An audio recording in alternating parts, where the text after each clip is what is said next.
Ya, Assalamualaikum warahmatullahi wabarakatuh. Malam ini kita kembali membicarakan menganalisa ekonomi China. Ya, nah ekonomi China ini pertumbuhan ekonominya dibiayai oleh utang. Ya. Itu kita lihat hampir apa trennya naik terus tuh begitu. Ya, dari tahun 2014 ya, naik sampai 76 tahun 2022 ya.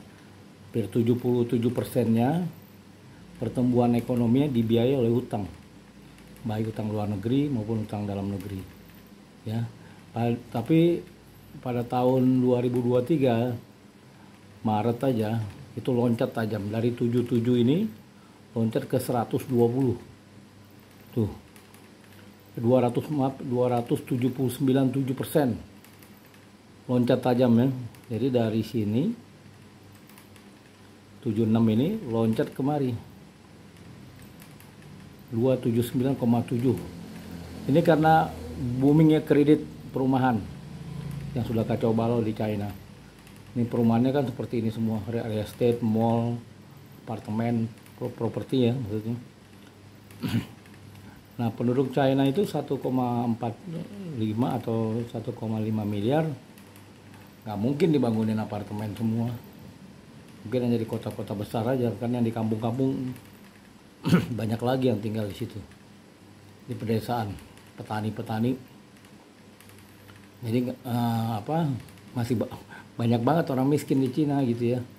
Jadi kalau katakan orang terkayanya ada 1.000 orang, yang terkaya pertama, terkaya kedua katakan ada 1 juta, yang terkaya ketiga ada 10 juta. Nah sisanya 1,4 M-nya kemana? Miskin gitu. Ini yang China. Makanya kalau kita beli barang-barang China dulu ya, harganya murah, tampilannya bagus, ya terutama alat-alat elektronik atau barang-barang elektronik. Tapi sebulan rusak. Itu dibuat secara home industry. Nggak ada supervisornya untuk mengontrol, mengawasinya ya tentang mutu. Nah kalau dalam 5 tahun terakhir udah mulai membaik ya. Jadi China ini bukan negara nggak punya utang. Kalau kita lihat nih utangnya nih tuh, China gross external debt, nah, utang luar negerinya ya tuh. Tapi China juga tuh hampir 2,4 triliun US dollar, itu duit semua itu. Agak turun ya, dari sini naik, ini waktu pandemi, pasca pandemi ya. Sekarang agak turun, 2,7 triliun US dollar. Terus berikutnya 2022 menjadi 2,4 triliun US dollar. Karena waktu itu China itu menjual surat utangnya di Amerika sekitar 200 miliar US dollar untuk bayar utang. Karena China ini ekspansinya terlalu cepat ya. Sejak tahun 2000 berlakunya WTO, dia langsung ekspansi secara global. Cepat sekali dan investor asing banyak yang masuk di China. Itu merupakan jebakan Batman dari negara-negara barat. Jadi dipuji-puji dulu, disanjung-sanjung dulu masuk investor. Setelah Donald Trump berkuasa langsung dikenakan tarif. Produk-produk China terutama produk aluminium baja kenakan tarif 30% kira-kira sekitar itu. Dan juga produk-produk China lainnya itu dibatasi, tidak boleh masuk ke Amerika. Jadi Amerika memang agak ketat terhadap produk Cina ya. Termasuk produk teknologi seperti HP, Huawei itu juga nggak boleh masuk, bahkan bosnya Huawei ditahan di Kanada. Ya. Jadi persaingan bisnis semakin kejam di tingkat dunia dan banyak investor Amerika yang sudah lari dari China. Nah, China saat ini mengalami krisis properti. Ya, ini beresiko tinggi. Bank-bank kecil di Hong Kong atau di China akan tutup dan berdampak ke negara-negara lainnya. Seperti di Amerika waktu itu ya. Nah, ini kalau kita lihat utangnya China nih. Jadi utangnya China nih ya. Itu sekitar 2,49 triliun, hampir 2,5 triliun gitu ya. 2,5 triliun US dollar. Ini detailnya, di bawah ini detailnya, tapi kita nggak usah bicara detailnya, pusing. Tuh detailnya banyak banget. Ini kita ambil di sini aja, di atas 2,5 triliun US dollar. Banyak tuh, duit semua tuh, dolar gitu. Jadi bagaimana ke depannya, what's next gitu ya, bagaimana ke depannya nih nanti.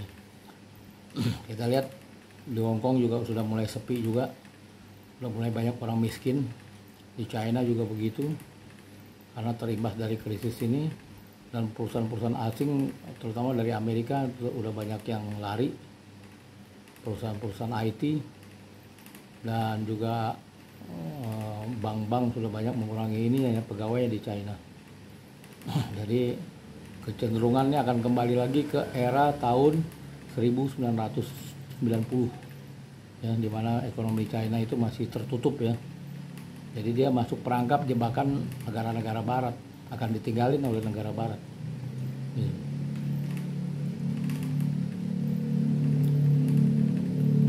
Nah, bagaimana dengan Indonesia gitu ya, kan ekspor Indonesia terutama batu bara, nikel, gas itu kan ke China ya.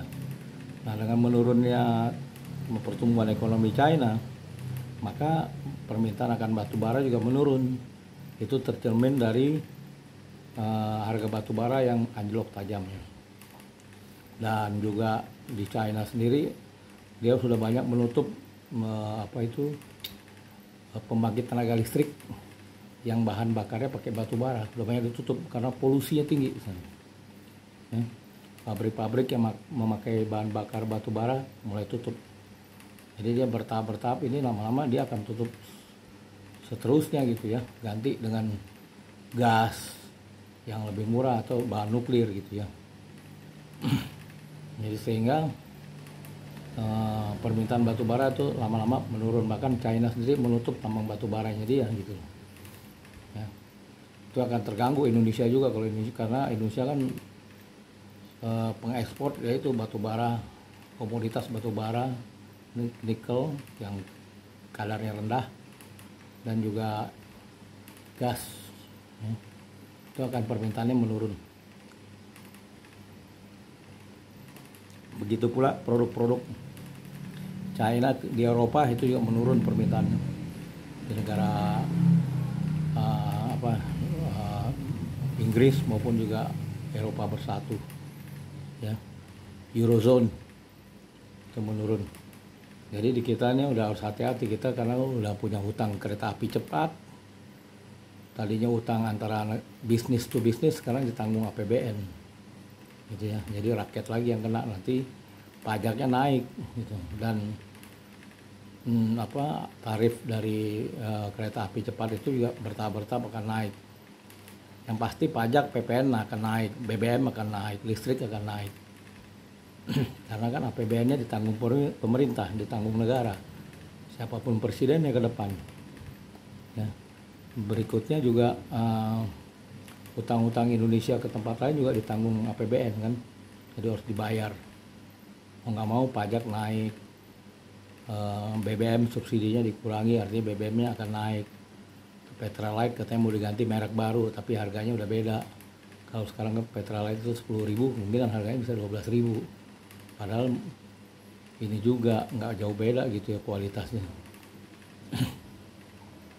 Jadi itulah kira-kira gambaran bagaimana ke depannya bagi Indonesia. Dan pastinya juga negara-negara lain juga mengalami hal yang serupa ya.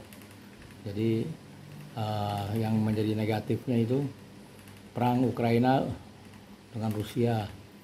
Berikutnya suku bunga di Amerika trennya naik ya. Ketiga, ketegangan baru antara Korea Utara, Korea Selatan, yang selalu nakut-nakutin tuh Korea Utara, nuklir lah, apa, tes rudal lah, dan juga ketegangan di lautan Cina ya, itu perebutan pulau-pulau di sekitar situ. Dan yang baru terakhir ini, China merevisi petanya Jadi mengambil wilayah bagian dari India dan juga Nepal mungkin ya. Jadi memperlebar wilayahnya. Nah itu akan berpotensi konflik juga dengan India. Nah itu akan biasanya mereka nggak konflik lama-lama gitu ya. Karena mereka juga bersahabat, India juga banyak warganya komunis gitu. Sosialis komunis gitu ya. Nah China-nya terlalu cepat ekspansi kemana-mana dan terlalu cepat juga membuat pabrik-pabrik di negaranya gitu ya demi rakyatnya. Akan tetapi jebakan-jebakan Batman yang dibuat negara-negara Barat ini musuhnya China ya. Nah itu membuat dia sengaja melemahkan diri.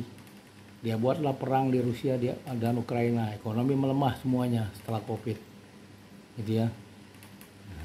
Jadi permintaan produk-produk China juga menurun, gitu. Setelah itu juga banyaknya pembangunan bidang properti ada bangkrut. Banyak broker-broker properti juga pada bangkrut di China, Hong Kong gitu ya, karena nggak terima pembayaran. Itu kita tunggu aja nanti 2024 sampai 2028 kemungkinan krisisnya berat banget itu. Oke, hemat, sukses.